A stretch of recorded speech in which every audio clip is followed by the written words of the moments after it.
On a spring morning in Ash Creek, Iowa, in 1987, little Lily Carter wished more than anything she could disappear before anyone in Ash Creek noticed the heavy bucket of dead fish swinging from her small hands.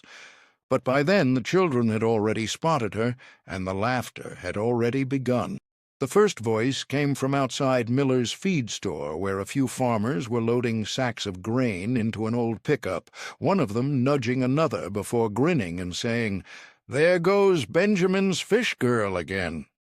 causing the others to turn toward the little girl walking quietly down the road, while another farmer pointed at the bucket and laughed. "I've got another pile of dead fish washed up behind my barn. Don't waste time throwing yours away, Frank. Leave them by the river. She'll come get them." A remark that drew even louder laughter before an older man leaned against the porch railing and called across the street, "Benjamin finally found somebody willing to haul away everybody else's garbage." Words that seemed to follow Lily with every step she took as she lowered her head and kept walking, because she had learned that if she didn't look at people, sometimes the tears stayed where they belonged, though that morning they refused to listen. The children hadn't invented the nickname. They had simply borrowed it from the grown-ups. Before long they came running after her, shouting, "Fish girl!" while another quickly joined in, "Fish girl!" until half a dozen voices echoed through the little farming town, and one boy pointed toward the bucket before laughing, "My daddy's got more dead fish behind our place." "You can have those too, fish girl," causing every child around him to burst into laughter as Lily wrapped both hands even tighter around the bucket, because by then it wasn't the weight of the fish making her arms ache anymore, but the feeling that an entire town had decided she was something worth laughing at. By the time her grandfather's old pickup came into view beneath the cottonwood tree beside the river, she could barely see it through the tears she refused to let fall, and Benjamin looked up the moment she reached him, quietly climbed down without asking about the fish or why she was late, gently lifted the bucket from her trembling hands, placed it in the back of the truck, closed the tailgate, opened the passenger door, and waited for her to climb inside, because the fish could wait, but his little granddaughter couldn't. For the first few moments after Benjamin started the truck, neither of them spoke, the only sound inside the cab coming from the tires rolling across the gravel road as Lily stared through the window, trying to stop the tears before they reached her cheeks, until at last she broke the silence in a voice so quiet it almost disappeared. "Grandpa," Benjamin glanced toward her, "why does everybody hate us?" She looked down at her muddy little boots, twisted her fingers together, and, after a long pause, whispered the question that had been hurting her far longer than that morning alone. "Have we done something bad?" Benjamin's heart broke, because nothing hurts a grandfather more than realizing the world has been unkind to a little girl who still believes people are supposed to be good, and for several long seconds he couldn't answer, choosing instead to gently wipe the tears from her cheeks before resting his weathered hand over hers and softly saying, "No, sweetheart, we've done nothing wrong." His eyes drifted toward the bucket of dead fish resting in the back of the truck before he smiled the same gentle smile Lily had trusted her entire life. "People laugh at things they don't understand." He looked out across the river for another quiet moment before adding, "One day, those same people will walk across your field wishing they'd asked why instead of laughing." Lily looked back toward the bucket. She didn't understand what Grandpa meant. Not yet, but one day everyone in Ash Creek would. Benjamin Carter was the kind of farmer people rarely noticed until they needed him, because his little farm sat on the smallest stretch of land beside the Ash Creek River. His fences had been repaired so many times that almost every post looked different from the next, and his old pickup rattled loudly enough for folks in town to hear it long before it reached the feed store. Yet, despite owning less than almost everyone around him, he never complained about what he didn't have because he believed a grateful farmer could grow more from 5 acres than a bitter one could from 500. After Lily lost her parents when she was only 5 years old, Benjamin quietly became her whole world, filling every empty place in her young heart without ever trying to replace the people she had lost. And although money was often tight and the little farmhouse had seen better days, she never woke without finding her grandfather already waiting on the porch with breakfast wrapped inside an old cloth and 2 empty buckets resting beside the front steps, one for him and one much smaller for her, making every ordinary morning feel like another little adventure they would share together. Most children in Ash Creek spent Saturday mornings racing to the river, hoping to catch the biggest fish before anyone else could. But Benjamin and Lily always waited until the excitement had faded, because he wasn't interested in what people proudly carried home. He was interested in what everyone quietly left behind, and as they walked the muddy river banks after every spring flood, Lily watched neighbors wrinkle their noses while dragging lifeless fish back into the current or tossing them onto wagons headed for the dump, never understanding why her grandfather gently stopped beside every one of them, carefully picked them up as though they still mattered, and placed them inside the old buckets they carried together. One morning she finally couldn't keep the question inside any longer, and as she held one of the fish between 2 fingers, while trying not to wrinkle her nose, she looked up at her grandfather and quietly asked, "Grandpa, why do we always take the ones nobody wants?" Causing Benjamin to smile without looking up from the bucket as he gently accepted the fish from her hands, laid it beside the others, and together they continued walking along the quiet riverbank before he finally answered, "Because, Lily, God has a funny way of hiding tomorrow's blessings inside yesterday's leftovers." Words that only made her frown harder because she looked down at the bucket, then back at her grandfather, realizing she still had no idea what he meant, though somehow Grandpa Benjamin always had a way of making even the strangest jobs feel like the happiest part of her week. As they reached the old pickup that morning, Benjamin carefully lifted the buckets into the back before helping Lily climb inside, and while she watched the river disappear through the dusty window, she couldn't stop wondering how something the whole town treated like worthless garbage could possibly become tomorrow's blessing, never realizing that the answer to that question would one day make the very people laughing at her stand in complete silence beside the finest field Ash Creek had ever seen. The teasing never really stopped after that morning, because in a town as small as Ash Creek,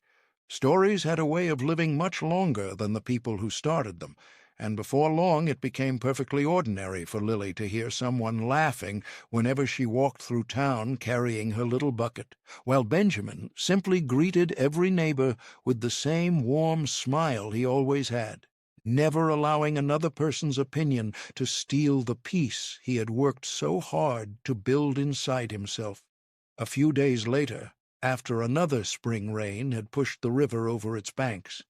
Benjamin and Lily followed the muddy shoreline together as they always did, quietly picking up the dead fish scattered along the grass, while other farmers drove past hauling wagon loads of the same fish toward the dump, occasionally slowing just long enough to shake their heads or grin at the old farmer and his granddaughter before continuing on, convinced the two of them were wasting another perfectly good morning.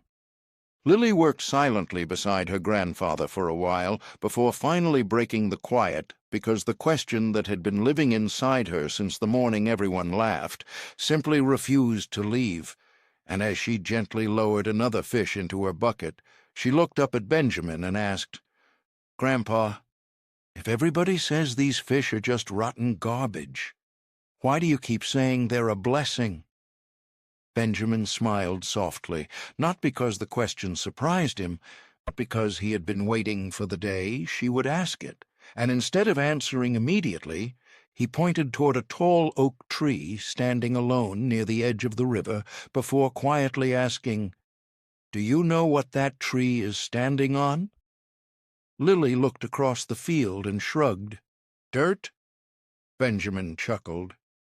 "Years ago, that river flooded so badly people thought nothing good would ever grow there again. But while everybody else was trying to clean the land as quickly as possible, an old farmer buried every dead fish he could find beneath that ground, and today nobody remembers the fish," he said as he rested one weathered hand against the rough bark of the great oak. "They only remember the tree." Lily looked from the tree to the bucket in her hands, then back at the quiet river flowing beside them,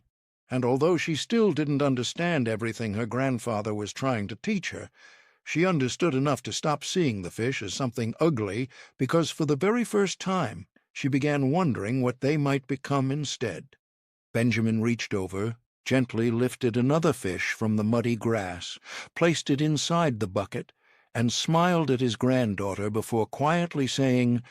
"Most people spend their whole lives throwing tomorrow away because they only know how to look at today. But if you ever want to grow something extraordinary, Lily, you have to learn to see value where everybody else only sees waste." The words stayed with her all the way home, and although the laughter waiting in town still hurt exactly as much as it always had, she found herself holding the bucket a little differently that afternoon, because it no longer felt as though she was carrying somebody else's garbage. It felt as though she was carrying a promise she simply hadn't lived long enough to understand. Spring slowly gave way to summer, then autumn, and although the laughter around Ash Creek never completely disappeared, Lily found it easier to carry because every time someone smiled at the sight of her little bucket or called out "Fish Girl" from across the road, she remembered Grandpa Benjamin's voice reminding her that people often laughed at tomorrow simply because they couldn't see beyond today, a lesson that somehow made the bucket feel lighter, even when it was completely full.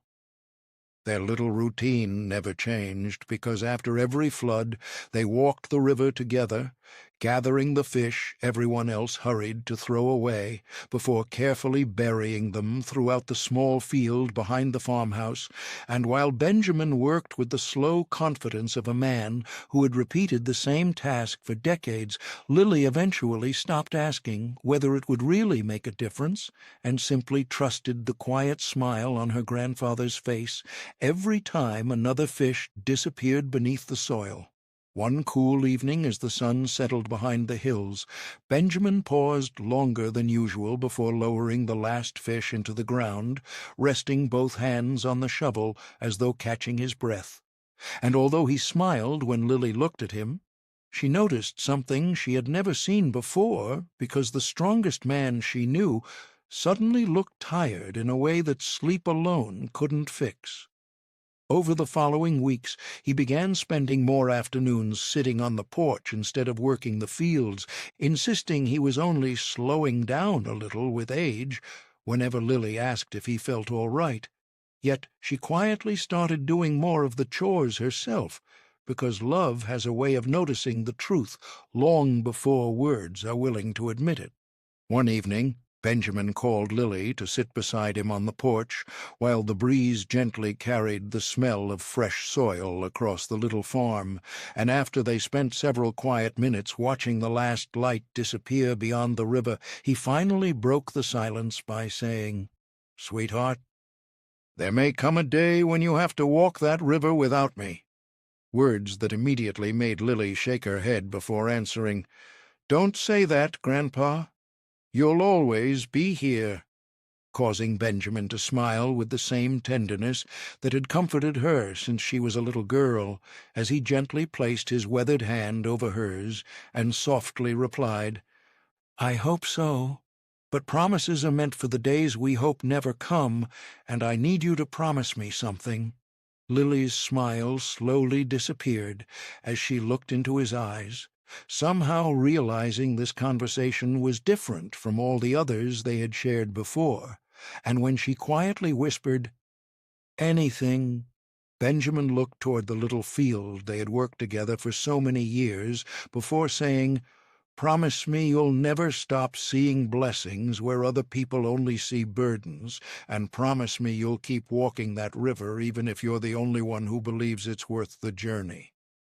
A request that brought tears to Lily's eyes as she wrapped both arms around her grandfather and answered without the slightest hesitation, "I promise." Benjamin gently kissed the top of her head, closed his eyes for a moment, and smiled with the peaceful contentment of a man who knew the greatest thing he would ever leave behind was no longer growing in the field before them, but sitting quietly beside him on the porch. Only a few weeks later, the church bell echoed across Ash Creek as neighbors gathered beneath gray autumn skies to say goodbye to Benjamin Carter, and after the last truck disappeared down the dusty road and the little farmhouse grew painfully quiet, Lily found herself standing alone beside the river with the same small bucket in her hands, looking across the muddy bank where another flood had left dozens of dead fish behind, because for the first time in her life there was no familiar voice beside her saying what to do next. She stood there for several long moments with tears filling her eyes before remembering the promise she had made on the porch. And although the silence around her felt almost unbearable, she slowly bent down, picked up the very first fish, placed it inside the bucket, and quietly whispered, "I promised, Grandpa," before beginning the lonely walk home that everyone in Ash Creek would soon notice she was making alone. The first spring without Benjamin felt colder than any winter Lily could remember, because although the river still flooded, the birds still returned, and the fields still waited for another season to begin. Every step along the muddy riverbank reminded her that the only footprints beside her now were her own. Yet every time she thought about turning back, she remembered the promise she had made on the porch and quietly kept filling the little bucket one fish at a time before carrying it home exactly as they had always done together. It didn't take long for the town to notice Benjamin was gone, but it took even less time for people to notice Lily hadn't stopped, because every flood brought the same familiar sight of the little girl walking through Ash Creek, with another bucket of dead fish swinging beside her, causing neighbors to exchange amused smiles while someone inevitably repeated the joke that had followed her for years, "Don't throw those fish away. The fish girl will come get them." Words that were almost always followed by laughter, not because the people of Ash Creek were cruel, but because they had become so used to treating Lily's strange little routine as a harmless joke that few of them ever stopped to wonder how deeply it cut. The children, however, never understood the difference between laughing with someone and laughing at them, because they simply repeated what they heard at home, running behind Lily through the streets, shouting, "Fish girl!" as though it were her real name, while some pinched their noses and others pretended to carry invisible buckets beside her, leaving Lily to keep her eyes fixed on the road, because she had learned that looking back only made the walk feel longer. One afternoon the laughter followed her farther than usual, and by the time she reached the edge of her little field, she quietly set the bucket on the ground, sat beneath the old oak tree where Benjamin used to rest after working the land, and finally allowed the tears she had been holding back all day to fall, because she was tired of pretending the words didn't hurt. Tired of feeling different, and tired of wondering whether life would have been easier if she had simply become the girl everyone expected her to be instead of the one everybody laughed at.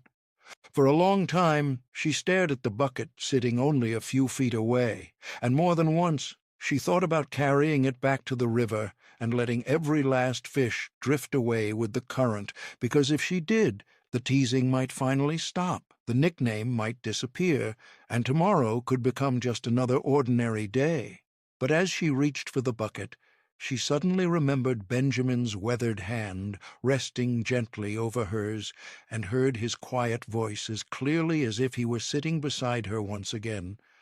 "Never let other people's laughter become louder than what you know is right." words that seemed to settle over the little field with the evening breeze, until Lily slowly pulled the bucket back toward herself, wiped the tears from her cheeks, and stood up. She buried every fish before the sun went down that evening, and although nobody in Ash Creek noticed anything unusual about the little girl working alone in the fading light, something had quietly changed, because for the first time she wasn't collecting dead fish simply to keep a promise anymore. She was collecting them because she finally believed Grandpa Benjamin had been right all along. Summer arrived quietly that year, bringing long days of warm sunshine and just enough rain to keep every farmer in Ash Creek hopeful, because after the heavy spring floods, most people expected an average harvest. Yet before the crops had even reached full height, something unusual began happening along the narrow county road that passed the Carter farm, where drivers who had traveled that same stretch for years suddenly found themselves slowing down for reasons they couldn't quite explain. At first it was only old Mr. Dawson, who delivered feed every Thursday morning and happened to glance across Lily's little field before driving another 100 yards, only to frown, ease off the accelerator, and look back through his rear-view mirror because, from a distance, the crops somehow looked thicker than they had any right to be, though he quickly shrugged it off, convinced the morning sunlight was playing tricks on his eyes. A few days later, another farmer noticed the same thing while repairing a fence bordering the Carter property, standing quietly for several moments with both hands resting on the top rail as he watched the breeze move across Lily's field before walking home without saying a word to anyone, uncertain whether what he thought he had seen was real or simply wishful thinking. By the following week, people had started talking, not loudly, not confidently, just quietly enough for curiosity to begin replacing laughter. Someone mentioned the Carter field inside the feed store. Another admitted he'd slowed down to look at it himself. A third insisted there had to be a simple explanation because crops didn't grow that evenly on land as poor as Benjamin Carter's. Yet, despite all the opinions being shared across town, nobody could explain why the smallest farm in Ash Creek suddenly looked healthier than fields 3 and 4 times its size. Lily noticed the passing trucks, but paid them little attention because she had spent too many years listening to people laugh to expect anything different now. And each morning she simply worked the rows the same way Benjamin had taught her, pulling weeds, checking the soil, and quietly thanking God for another day before moving to the next section, never realizing that more eyes were watching her than ever before. One warm evening, as the setting sun covered the valley in gold, Mr. Dawson climbed out of his pickup, walked slowly to the fence surrounding Lily's field, and stood there in complete silence while his eyes traveled across rows of corn that stood taller, greener, and stronger than anything growing on his own farm, until after several long moments he removed his hat, scratched his head, and quietly whispered to himself, "Benjamin, what in the world did you know?" Without stepping through the gate, he climbed back into his truck and drove away. But he wasn't the only one who had come to look. He was simply the first willing to admit that something about the little field no longer made sense. By the time harvest season finally arrived, there was no longer a farmer in Ash Creek who hadn't heard someone mention Lily Carter's little field, because what had started as quiet curiosity during the summer had slowly grown into conversations inside the feed store, whispers outside Sunday church, and long looks across fence lines whenever neighbors happened to pass the Carter farm, leaving many convinced the stories had been exaggerated until the first morning they finally saw the field with their own eyes. Pickup trucks began pulling onto the narrow dirt road one after another as farmers climbed out without saying much to each other, quietly making their way toward the edge of Lily's property, where the same little girl they had spent years calling Fish Girl was already working among rows of corn that stood taller, fuller, and healthier than anything anyone could remember seeing on land so small. and although nobody spoke at first, the silence hanging over the field said far more than laughter ever had. Some walked slowly between the rows, while others bent down to examine the rich, dark soil beneath their boots, running it through their fingers as though hoping it might explain what their eyes refused to believe. Yet the longer they looked, the more one truth became impossible to ignore, because this wasn't luck. It wasn't an accident, and it certainly wasn't the work of someone who didn't know what she was doing. Lily continued gathering the morning harvest exactly as she had every other day, offering polite smiles to the people walking through her field without a trace of bitterness on her face, because Grandpa Benjamin had spent too many years teaching her kindness for someone else's laughter to take it away. And although she recognized nearly every person standing there, she treated them no differently than she would have treated a stranger passing through.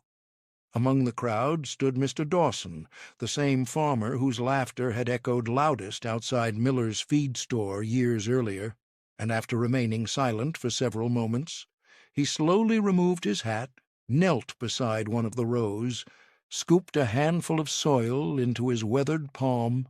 and allowed it to fall gently through his fingers before looking up at Lily and quietly saying,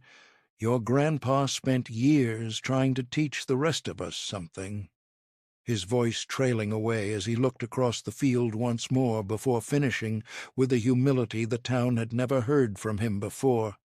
"Only you loved him enough to listen."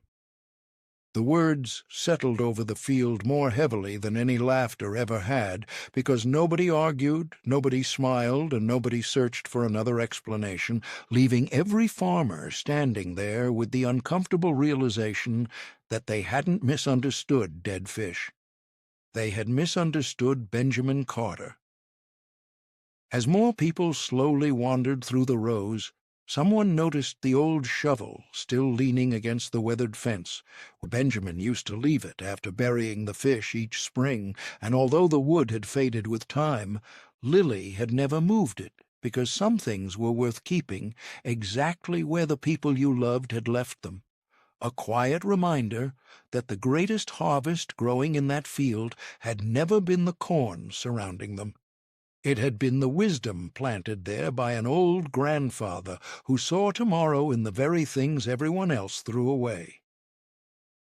When the last truck finally disappeared down the dusty road that evening, no one in Ash Creek called her Fish Girl any more, because by then the nickname had quietly disappeared beneath something far stronger than embarrassment: respect. Life slowly settled back into its familiar rhythm after the harvest, because the conversations inside Ash Creek had changed in ways no one could have imagined only a year earlier, leaving the same people who once laughed whenever Lily walked through town carrying buckets of dead fish, now stopping to wave as she passed, while more than a few farmers quietly began walking the river banks after every flood, gathering the very fish they had spent years throwing away, because Benjamin Carter's lesson had finally reached the hearts that laughter had kept closed for so long. One cool autumn morning, as Lily worked alone near the edge of her field, she noticed someone walking slowly toward her across the rows, with his hat held awkwardly in both hands, and as the distance between them disappeared, she recognized Mr. Dawson, the same man whose laughter had once echoed loudest outside Miller's feed store, though there wasn't the slightest trace of that man left in the expression he carried now, because regret has a way of changing people far more deeply than embarrassment ever can. He stopped a few feet away, looked across the beautiful field Benjamin had dreamed about for so many years, lowered his eyes for a long moment, and finally said, "Lily, I've been trying to find the right words ever since harvest ended, but I don't suppose there are any," causing Lily to set down the basket she was carrying before quietly listening as he took a slow breath and continued, "When you were just a little girl, we laughed every time we saw you carrying those buckets, and I never once stopped to think about what those words might have sounded like to someone your age. I'm sorry. Not because you proved us wrong, but because we should have treated you better even if you never had." Lily looked toward the old oak tree where she and Benjamin used to rest after working together, smiled softly, and after a thoughtful silence answered, "Grandpa always said people who understand yesterday can forgive yesterday, because otherwise tomorrow never has room to grow." Words that brought tears to Mr. Dawson's eyes as he nodded quietly, thanked her, and slowly walked back toward the road, carrying something far heavier than the hat in his hands. The following spring, when the river once again spilled across its banks and scattered dead fish along the muddy shoreline, Lily carried the same weathered buckets Grandpa Benjamin had once carried beside her, though this time something was different, because before she had filled even the first one, she heard the sound of small footsteps hurrying across the grass behind her, and when she turned around, she found a little boy standing there with one dead fish held carefully between both hands, as he looked at her with the same curious expression she herself had worn years before. He smiled shyly before asking, "Miss Lily, are these the ones you want?"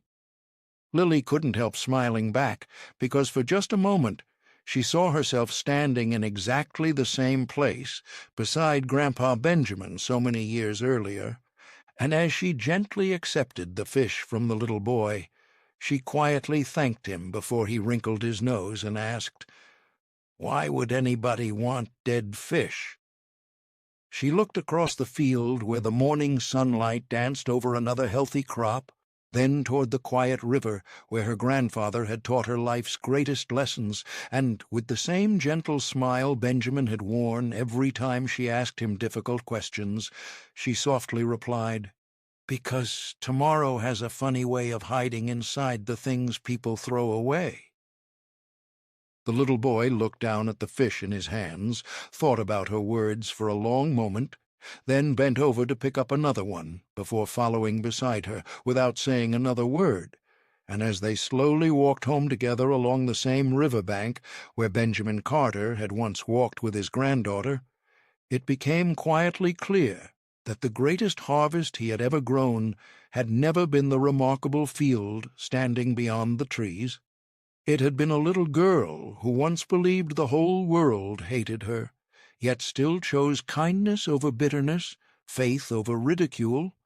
and hope over the laughter of people who simply hadn't learned to see tomorrow yet.